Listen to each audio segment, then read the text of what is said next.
Darius checked the numbers for the third time, not because he doubted them, but because he wanted to feel the electric thrill of reality sink in.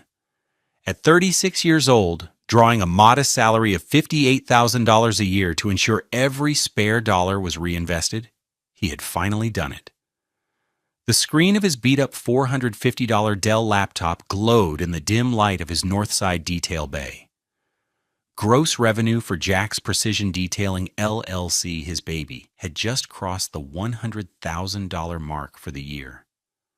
$100,000 earned from the sweat of his brow, the ache in his back, and the relentless, obsessive care he poured into every vehicle that rolled through his doors. He had started this with a used 2012 Ford Transit van he'd bought for $11,000 cash and a dream. Today, he had a fleet of 3 vans, 2 full-time employees, and a reputation for being the best in Jacksonville. A wide, genuine smile spread across his face, the kind he hadn't let himself feel in months. He had to tell Tasha. He imagined the look on her face, the way her eyes would light up. She was always talking about stability, about building something real, about escaping the life they'd both grown up with. This was it. This was the proof. This number wasn't just money, it was security. It was a future. It was the physical manifestation of thousands of hours spent scrubbing, polishing, and perfecting. He grabbed his keys, the metal cool against his calloused palm, and shut down the shop an hour early. He wanted to surprise her. He pictured picking up a bottle of that sparkling wine she liked, the one that cost an absurd $75 a bottle, and a bouquet of lilies from the florist on San Jose Boulevard. He'd walk into their sleek, modern riverfront condo, the one with the $2,800 a month rent she'd insisted on, and he'd hold up the printout. We did it. The drive from the industrial grit of Northside to the polished glass towers of San Marco was a journey between 2 worlds. His world was one of concrete floors, the smell of carnauba wax, and the honest fatigue of a day's labor.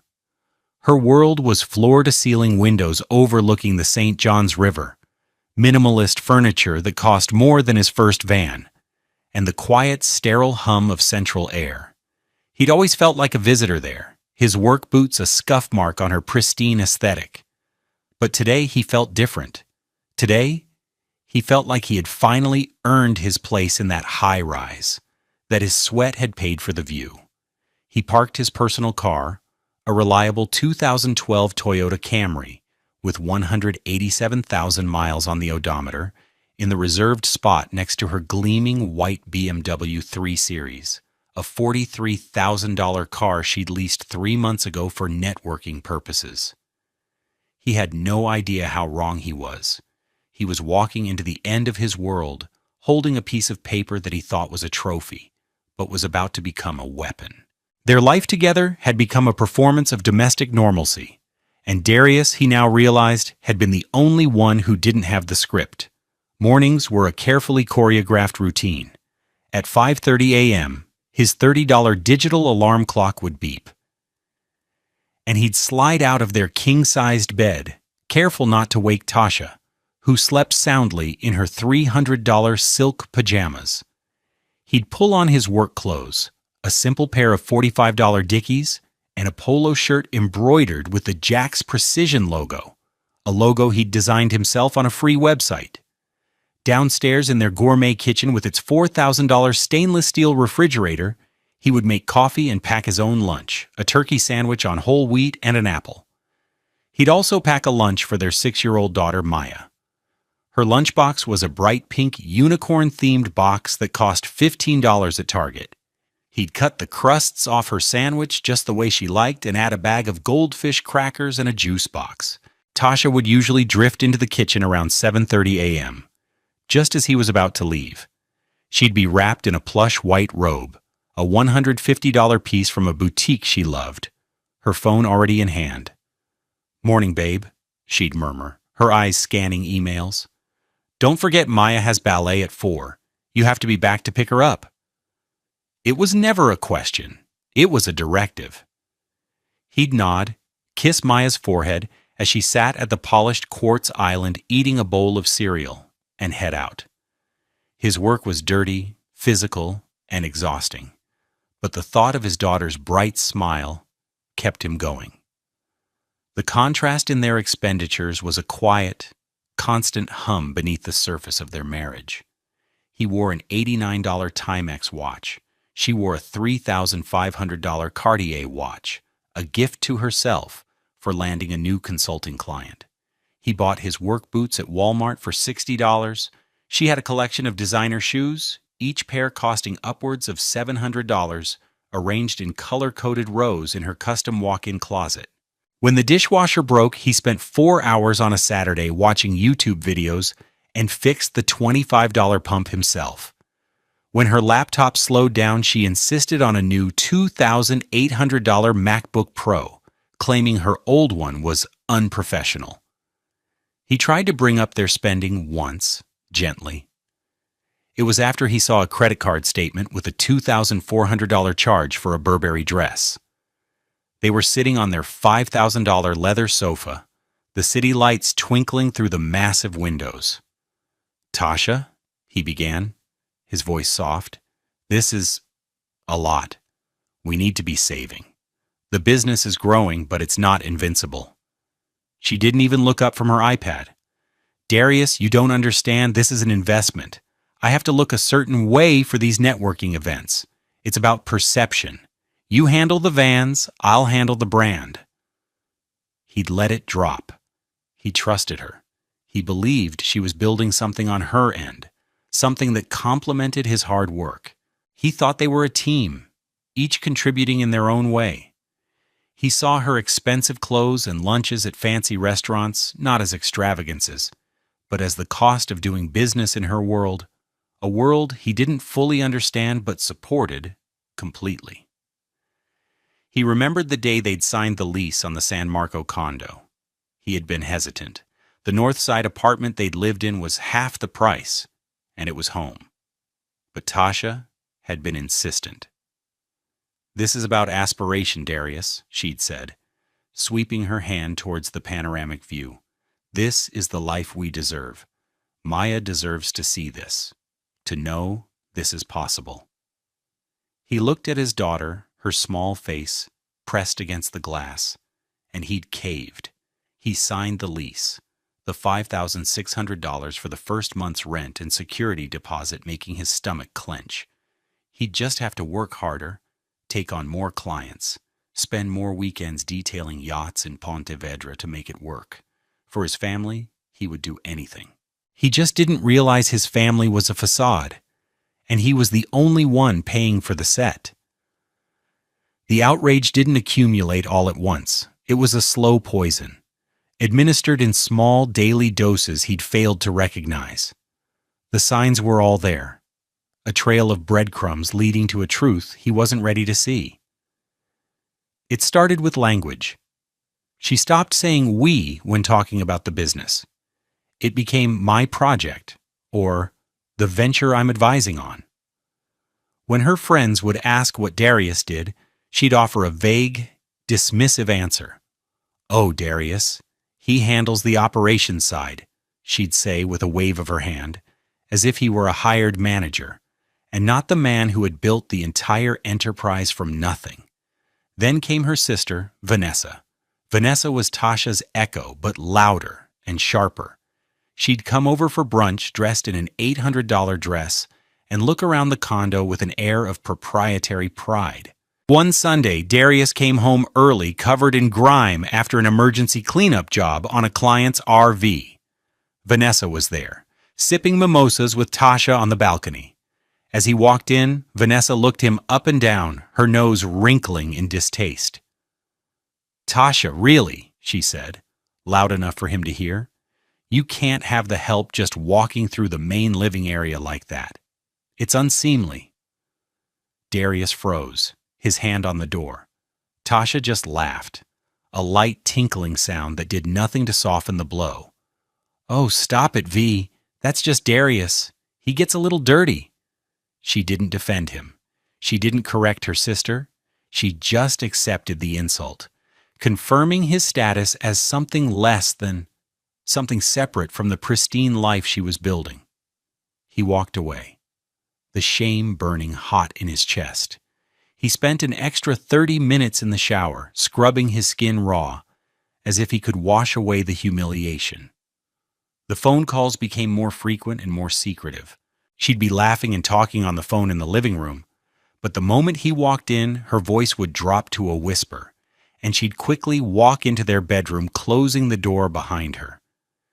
He once heard her say, "No, the branding was all me. The initial capital strategy, the growth plan, that was my vision from day one." He assumed she was talking about one of her consulting projects. It never occurred to him she could be talking about his business, the one he bled for every single day. The financial separation was another red flag he'd ignored. A year ago, she insisted they get separate bank accounts. "It's for my independence," she'd explained. "I need to feel like I have my own money, my own power. It's a feminist thing. You wouldn't understand?" He'd agreed, wanting to be a supportive, modern husband. He continued to deposit his earnings into their joint account to pay for the rent, the car lease, the groceries, Maya's school, all their shared expenses. She opened a private account, and her consulting fees, she claimed, went in there. He never asked to see the statements. He trusted her. That trust was his greatest mistake. The final piece of the escalating betrayal was a dinner party they attended at the home of one of Tasha's new friends in a sprawling mansion in Queens Harbor. It was a world of old money and new tech, and Darius felt deeply out of place in his best $300 suit. Throughout the night, he watched Tasha move through the crowd, charming and confident. He overheard a man with a heavy gold watch ask her what she did. Darius leaned closer, expecting to hear about her consulting work. "I'm a founder," Tasha said, her voice smooth as silk. "I built a high-end service-based company from the ground up. We've cornered the luxury market in Jacksonville. It's all about identifying a need and executing a flawless brand strategy." Darius felt a prickle of confusion. Was she talking about his business? She had helped him pick out the logo colors, sure, and offered opinions on the website layout, but founder? Built it from the ground up? That was his story. Those were his sleepless nights, his gambles, his work. Later that night, as they drove home over the Intracoastal Waterway, he tried to ask her about it. "What you said tonight, about being a founder. What company were you talking about?" She shot him a sharp, irritated look. "I was networking, Darius. You have to speak their language. It's just branding. Don't be so literal." She turned up the volume on the car's stereo, a clear signal that the conversation was over. He let it go. He told himself he was being sensitive, that he didn't understand her world. He drove the rest of the way home in silence, a cold knot of dread tightening in his stomach. He was a frog in a pot of slowly boiling water, and the temperature had just been turned all the way up. What she didn't know was that he was about to get all the proof he needed. The day it all shattered was a Tuesday, October 17th. He arrived home at 6:47 p.m., the printout of the year-to-date revenue tucked into a manila folder, the $75 bottle of Prosecco sweating in a paper bag in his hand. He felt a boyish excitement, a lightness in his step. The evening was warm, and the air on the river was thick with the scent of salt and blooming jasmine from the manicured gardens below their condo. He took the elevator up to the 14th floor, his heart thumping a little faster with anticipation. As he approached their front door, number 14B, he noticed it was slightly ajar. Odd. Tasha was meticulous about security. He pushed it open and stepped into the cool, silent foyer. "Tasha? Maya?" he called out. No answer. He figured Maya was in her room playing, and Tasha was perhaps on the balcony. He walked through the living room, placing the bottle on the kitchen counter. That's when he heard voices drifting in from the back of the condo. The sliding glass door to their expansive balcony was open. He moved quietly, not wanting to interrupt if she was on an important call. He stopped in the shadows of the hallway just out of sight. Tasha was on the balcony, pacing back and forth, her phone on the small glass table, on speaker. Her sister Vanessa's voice was tinny but clear. Darius stood frozen, listening. "Okay, let's run through it one more time," Vanessa said. "The investors will be there. Mark's parents are the real target. You have to be perfect." I know, Tasha said, her voice tight with a mixture of nerves and arrogance. "Just prompt me." "Fine," Vanessa said. So, Mrs. Covington asks, "Tasha, it's so impressive what you've built. What was the initial inspiration?" "What do you say?" Darius's blood ran cold. He leaned against the wall, the plaster cool against his back. Tasha took a deep breath, and her voice shifted, becoming smooth, practiced, and performative. "Well, Eleanor," she began, using the name of her boyfriend's mother, "I've always had an eye for untapped luxury markets. I saw all these successful men and women in Jacksonville, doctors, lawyers, executives, driving these incredible cars, these $150,000 Porsches and Teslas. But they were taking them to the same $5 car washes as everyone else. There was a clear disconnect. They valued their time and their assets, but the market wasn't serving them with a premium, concierge-level experience. The vision for Jack's Precision Detailing was born from that simple observation: to bring white glove service to the automotive space. Darius felt the air leave his lungs. Those were his words, almost verbatim. He had said that to her 100 times over late-night dinners when he was sketching out his business plan on napkins. That was his vision. Vanessa's voice crackled through the speaker. "Good, that's good. Now, Mark's dad is a numbers guy. He'll ask about the business model and scaling." Tasha didn't hesitate. "The model is subscription-based for our core clientele, which creates predictable recurring revenue. We scaled by focusing on strategic partnerships with luxury dealerships and corporate fleet accounts.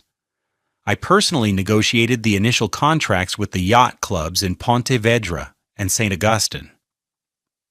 We were profitable within the first 6 months, which is almost unheard of." A wave of nausea washed over Darius. He had negotiated those contracts. He had spent weeks cold calling, offering free demonstrations, proving his worth. He was the one who had worked 80-hour weeks to make the business profitable. "Perfect," Vanessa said. "Now the tricky part. They know you're married. They're going to ask about your husband. What does he do? How does he fit in?" Darius held his breath. This was it. The moment of truth. Tasha let out a small, condescending laugh. "Oh, Darius," she said, her voice dripping with a mix of pity and dismissal. "He's wonderful, really. He's a hard worker. I needed someone I could trust to manage the day-to-day, the actual labor. He's fantastic with the clients, and he drives the primary van. It was the perfect arrangement. I handle the vision, the brand, the strategy, the important stuff. He just drives the van I built." He just drives the van I built. The words hit him like a physical blow. The manila folder slipped from his numb fingers, landing on the hardwood floor with a soft thud. The world tilted on its axis. Every shared memory, every sacrifice he'd made, every moment of trust he'd offered her was a lie. He wasn't her partner, he was her prop. He wasn't the builder, he was the help. His entire life, the foundation upon which he had built his family and his future, was a carefully constructed fiction, and she was the author. He backed away slowly, silently, his heart a block of ice in his chest. He turned and walked out of the condo, closing the door so gently it didn't even click. He left the $75 bottle of Prosecco sitting on the counter, a monument to a celebration that would never happen. The time on his $89 Timex read 6:54 p.m. In the span of 6 minutes, his marriage had ended. He just didn't know it yet. The drive back to the shop was a blur. He didn't remember the traffic on the Acosta Bridge or the familiar turns through the north side streets. When he arrived, the metal roll-up door was cool and solid beneath his trembling hands. Inside, the familiar smell of leather conditioner and citrus-based cleaner did nothing to soothe him.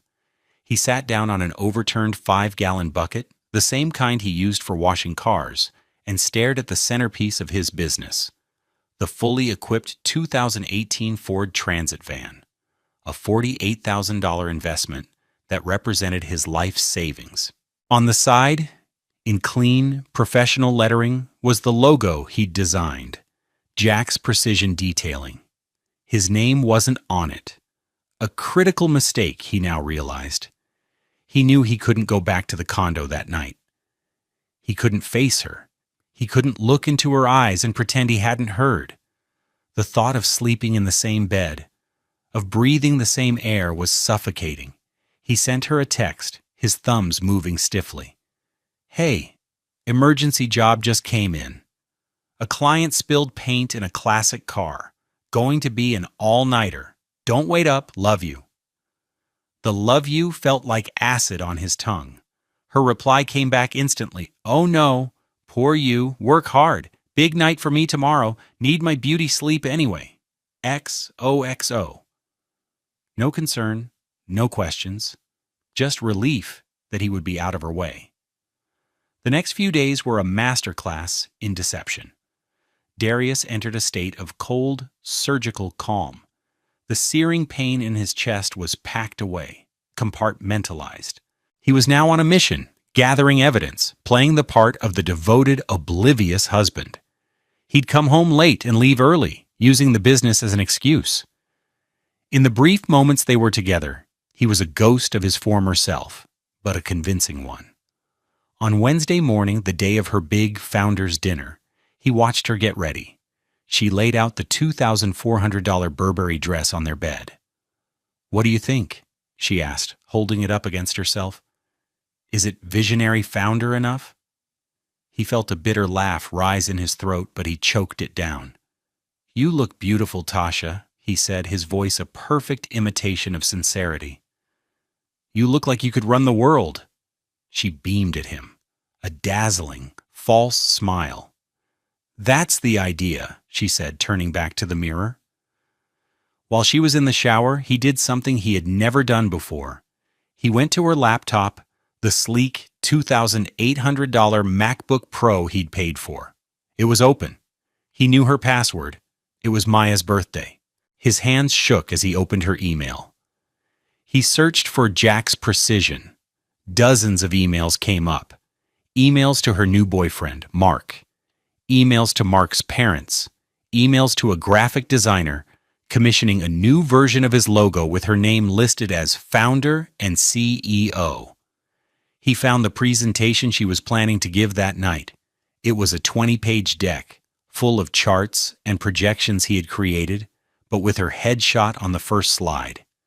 It detailed a 5-year growth plan, including franchising opportunities, a plan he had shared with her in confidence just a month before. She had stolen his entire future. He took out his phone and photographed every single screen, the emails, the presentation, the mock-ups of business cards that read Tasha Williams, founder. Each photo was another nail in her coffin. He felt no anger, no rage, just a profound, chilling emptiness. He was an archaeologist uncovering the ruins of his own life. That evening, as she prepared to leave for the dinner, she was glowing with excitement. She kissed Maya goodnight, her expensive perfume, a $350 bottle of Chanel No. 5, hanging in the air. "Wish me luck, my little love," she cooed. Then she turned to Darius. "Don't work too late tonight, okay?" she said, adjusting the collar of his shirt. It was a gesture of feigned intimacy that made his skin crawl. "I'll be home late, probably celebrating." "I'm sure you will be," he said, his voice flat. "Knock 'em dead." He watched her walk out the door, a vision of confident, stolen success. He waited until he heard the elevator doors ding shut. Then he went to Maya's room. She was sitting on her bed, coloring in a book. He sat down next to her. "Hey, sweet pea, can you draw Daddy a picture?" She nodded eagerly. "What should I draw?" she asked. "Draw our family," he said softly. "Draw us." As he watched her pick up a brown crayon, he knew what he had to do. They had no idea what was coming. The next morning, Thursday, at 9:15 a.m., Darius walked into the offices of Adebayo and Associates, a law firm located in a modest but respectable building on Bay Street. He had found Ms. Adebayo online, her profile emphasizing intellectual property and small business law. Her face in the photo was sharp, intelligent, and no nonsense. He wore his cleanest work polo and a pair of jeans, feeling out of place in the quiet, carpeted hallway. He was shown into a conference room with a view of the Main Street Bridge. A few minutes later, a woman with luminous, deep brown skin and elegant salt and pepper locks swept into the room. This was Bola Adebayo. She carried a single yellow legal pad and a pen. Her suit was a perfectly tailored navy blue that probably cost $1,500. "Mr. Williams," she said, her voice calm and measured, "thank you for coming in."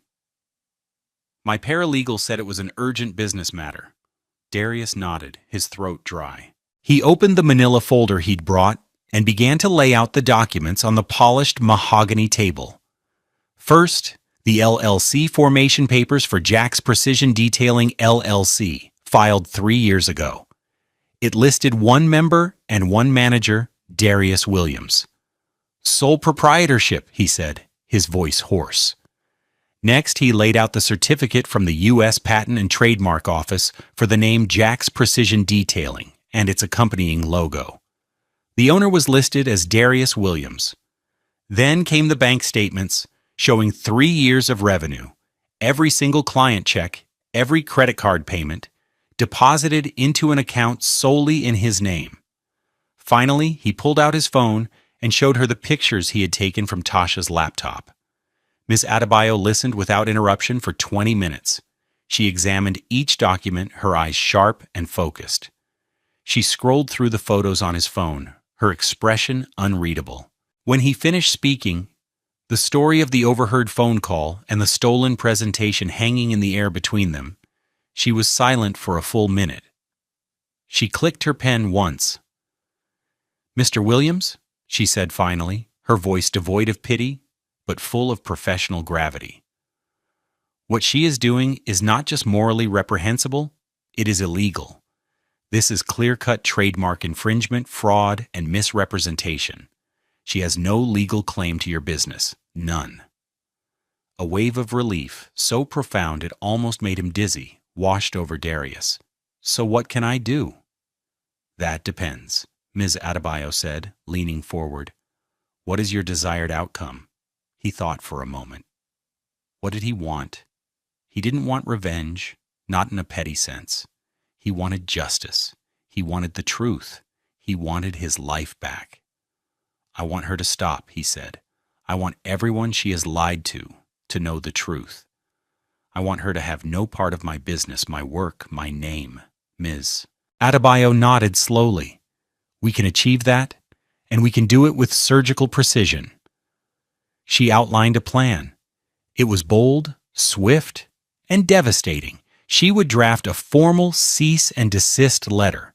It would detail Tasha's fraudulent claims, cite the trademark registration number, and demand an immediate stop to any and all misrepresentation of ownership of Jack's Precision Detailing. It would also demand a full retraction to all parties she had lied to. "When do we send it?" Darius asked. A slow, calculating smile touched Miss Adebayo's lips. "She told you the dinner was tonight, correct? At the River Club? With these potential investors?" "Yes," Darius said. "Tonight at 7. Then my paralegal will hand-deliver a copy to the club manager at 7:45 p.m. to be given to her at the table, and she said, tapping her pen on the legal pad, will email a digital copy to her as well as blind copying it to the host of the dinner, Mr. Mark Covington, at exactly 8 p.m., right in the middle of her main course. We will let the internet do the rest. The Covingtons are a prominent family. They will not appreciate being party to a fraud. The cost for this meticulously planned implosion was a $5,000 retainer. Darius didn't hesitate. He pulled out the business checkbook. It was the easiest check he had ever written. He was no longer just a detailer. He was a strategist, and he was about to reclaim his life. The strike was scheduled for 8 p.m. sharp. Darius spent the evening in his shop, the silence of the warehouse a stark contrast to the storm that was about to break. He couldn't sit still. He paced the concrete floor, past the shelves of meticulously organized supplies, the $80 bottles of ceramic coating, the stacks of microfiber towels, the German-made orbital polishers. Each item was a testament to his work, his research, his investment. He was taking it all back. He had arranged for a trusted employee's wife to watch Maya, telling Tasha he had to work late again to prep for a big weekend event. Tasha had barely registered it, her mind entirely focused on her performance. At 7:45 p.m., his phone buzzed. A text from Ms. Adebayo. Package delivered to River Club manager, confirmed receipt. The first move had been made. Darius imagined the scene. The River Club, perched atop a skyscraper with its panoramic views of the city lights reflecting on the dark ribbon of the St. Johns River. The clinking of crystal glasses, the low hum of polite, wealthy conversation. Tasha would be at a prime table, holding court. She would be radiant in her $2,400 dress, animated and charming, selling a story that was not hers to tell. Mark, her new boyfriend, would be looking at her with admiration. His parents, the Covingtons, would be impressed by this brilliant, self-made woman. At 8 p.m., his phone buzzed again. Another text from Ms. Adebayo. Email sent CC Mark Covington. The trap is sprung. Darius sat down heavily on the overturned bucket. It was done. All he could do now was wait. Inside the hushed, elegant dining room of the River Club, Tasha was at the peak of her performance. The appetizers had been cleared, and she was holding a glass of $200 a bottle Cabernet, her narrative flowing effortlessly. So the key was disrupting the existing paradigm, she was saying, leaning forward conspiratorially. It wasn't about washing cars. It was about curating an experience. That's the brand equity I built. Mark's father, a formidable man with a reputation for shrewd investments, nodded slowly, clearly intrigued. And your husband? You said he handles the operations? Yes, Tasha said with a perfected, indulgent smile. He's a wonderful manager. He executes my vision on the ground. Just then, her phone, sitting face down on the white linen tablecloth, vibrated with a soft buzz. She ignored it. A moment later, Mark's phone buzzed. He glanced at it. His eyebrows furrowed. He discreetly tapped his father on the arm, showing him the screen. The elder Mr. Covington's expression hardened. Across the table, Mrs. Covington, a woman who chaired 3 different charity boards, discreetly pulled out her own phone. She typed something into the Google search bar. Tasha, oblivious for a moment longer, continued, Our 5-year plan involves franchising. Excuse me, Tasha, Mrs. Covington interrupted, her voice suddenly cool. She didn't look up from her phone. I'm looking at the official Florida State Business Registry. It says here Jack's Precision Detailing LLC is a sole proprietorship, registered to a Darius Williams. There's no mention of you. The color drained from Tasha's face. Her smile froze. A brittle mask. That's just a legal formality, she stammered, her mind racing. For tax purposes. And the federal trademark? Mr. Covington added, his voice like ice.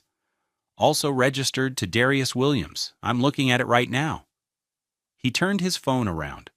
On the screen was the official USPTO entry. Tasha's phone buzzed again, insistently this time. She fumbled for it, her hands suddenly clumsy. She saw the email from Bola Adebayo. The subject line screamed at her in capital letters, "Legal notice, cease and desist, trademark infringement, and fraudulent misrepresentation." Her world collapsed in on itself in that silent, horrified moment. The carefully constructed facade, the entire architecture of her lies, crumbled to dust under the fluorescent glow of 3 smartphone screens. Mark was staring at her, his expression shifting from adoration to confusion, and then to a dawning, disgusted realization. The Covingtons were looking at her as if she were a bug. The waiter arrived with their main courses, the scent of seared scallops and truffle risotto filling a space that had suddenly become a vacuum. The dinner was over. Her new life was over. She had been exposed, surgically and completely, in front of the very people she had worked so desperately to deceive. The first call came at 8:19 p.m. Darius let it go to voicemail. He was sitting in the dark, listening to the rain begin to patter on the metal roof of the warehouse. A new message alert popped up. He pressed play. Tasha's voice was a frantic whisper, the clatter of silverware and the distant murmur of the restaurant audible in the background. "Darius? Call me, right now. My phone is blowing up with some crazy email from a lawyer. It's some kind of mistake. You need to fix this. Call me." Her tone was one of annoyance, of command. She still thought she was in charge. The second call came at 8:34 p.m., as she was likely in the valet line, her humiliating exit complete. This time her voice was higher, laced with panic. "Darius, pick up the phone. Mark he just left me here. His parents wouldn't even look at me. What did you do? What the hell did you do? This is my career you're messing with, my reputation." The blame was already shifting. It was his fault, not hers. He waited. At 9:02 p.m., the third voicemail arrived. She was in her car now, the sound of the engine and the rhythmic slap of the windshield wipers underscoring her rising hysteria. Okay, I get it. You're mad about something. You overheard something? Is that it? Fine. I was just playing a part, Darius. It's what you have to do in these circles. I was doing it for us, for our family. You're taking this all wrong. You have to call them back, call that lawyer, and tell her it was a misunderstanding. This was the justification phase, a desperate attempt to rewrite the reality he had uncovered. The fourth voicemail, at 9:45 p.m., was when the pleading began. She was home, the acoustics of the empty condo making her sound small and lost. Her voice was thick with tears. "Darius, please, baby, please come home. We can talk about this. I'm sorry, okay? I'm so sorry. I love you. Don't do this to us. Don't do this to me. I'll lose everything." The us was a last-ditch effort, a final appeal to a bond she herself had severed. The consequences cascaded swiftly from there. The next morning, he received a clipped formal email from Mark Covington, apologizing for having been unwittingly involved and assuring him they had severed all ties with Tasha. The social execution was complete. Vanessa sent him a string of furious texts, calling him a monster, a snake, a man determined to ruin her sister's life. He read them, felt nothing, and blocked her number. Ms. Adebayo handled the divorce proceedings. It was, as she had predicted, straightforward. The business was his premarital asset, and all its growth was a direct result of his labor. The LLC structure protected it completely. Tasha, whose consulting business turned out to be mostly fictional, with only 2 minor clients in the past year totaling less than $10,000 in income, had no claim. The court ordered the division of their shared assets. She kept her BMW with its $650 monthly lease payment she could no longer afford. He kept his Camry. The expensive furniture in the condo was sold, the proceeds split.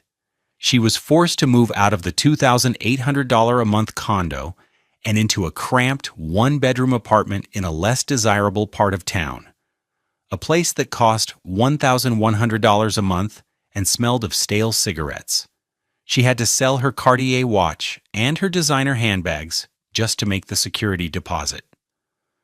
The life she had curated, the life funded by the man she'd called the help, had evaporated. She was left with nothing but the truth of her own choices. 6 months later, the Florida sun was warm on Darius's back. It was a perfect Sunday afternoon. The sterile, glass-walled condo in San Marco was a distant memory. He now lived in a modest 3-bedroom house with a small yard in a quiet, family-friendly neighborhood. The mortgage, at $1,600 a month, was something he could comfortably afford, leaving him plenty of money to reinvest in the business and build a real future for him and Maya. The business was thriving more than ever. The story of what happened had circulated quietly through Jacksonville's elite circles. He'd gained 3 new high-profile clients who admired his integrity and his quiet strength. He had hired 2 more employees and bought a 4th van. And on the side of every single van, in bold, clean letters, was the new company name, Darius's Jack's Precision Detailing. He had reclaimed his name, his work, his identity. He was in the driveway washing one of the new vans. The scent of cherry-scented soap filled the air. Maya, now almost 7, was there beside him, her beautiful hair braided with colorful beads that clicked together when she moved. She was helping, which meant she was mostly spraying him with the hose from the $30 nozzle he'd bought at Home Depot. Her laughter echoed in the quiet street. "Daddy, you missed a spot!" she squealed, pointing a small, sudsy finger at the fender. "Oh, did I? I guess my manager will have to dock my pay," he said, laughing with her. It felt good to laugh, a deep, genuine sound that came from a place of peace. Maya ran inside and came back a moment later, holding a piece of paper. It was a drawing she had made. She held it up for him to see. It was a picture of the 2 of them, standing next to one of the vans. They were holding hands. She had used a dark brown crayon for their skin, carefully staying within the lines. "That's you, Daddy," she said, pointing to the taller figure. "You're a black man, and you own the business, and that's me. I'm helping." Tears pricked his eyes. He knelt down, pulling her into a hug, not caring that he was getting her wet. "That's the most beautiful picture I've ever seen," he whispered into her hair. She pulled back and looked at the van, her expression serious. "Daddy?" she asked, her voice small but clear. "Is your name still on the van?" He looked from her earnest face to the bold letters spelling out his name. A profound sense of peace settled over him, a quiet, unshakable certainty. He had been through the fire, stripped of his illusions, and had emerged on the other side, stronger and more whole than before. He had learned that true wealth isn't measured by the height of your building or the price of your watch. It's measured in integrity, in peace of mind, and in the love of a child who sees you for exactly who you are. "Yes, baby girl," he said, his voice full of a pride he had truly earned. "It is, and it always will be." We often think that success is about building something big and impressive for the world to see.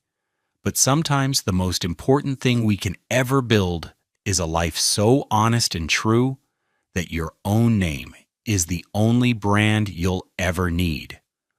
What do you think is the most important part of building a legacy? Let me know in the comments below.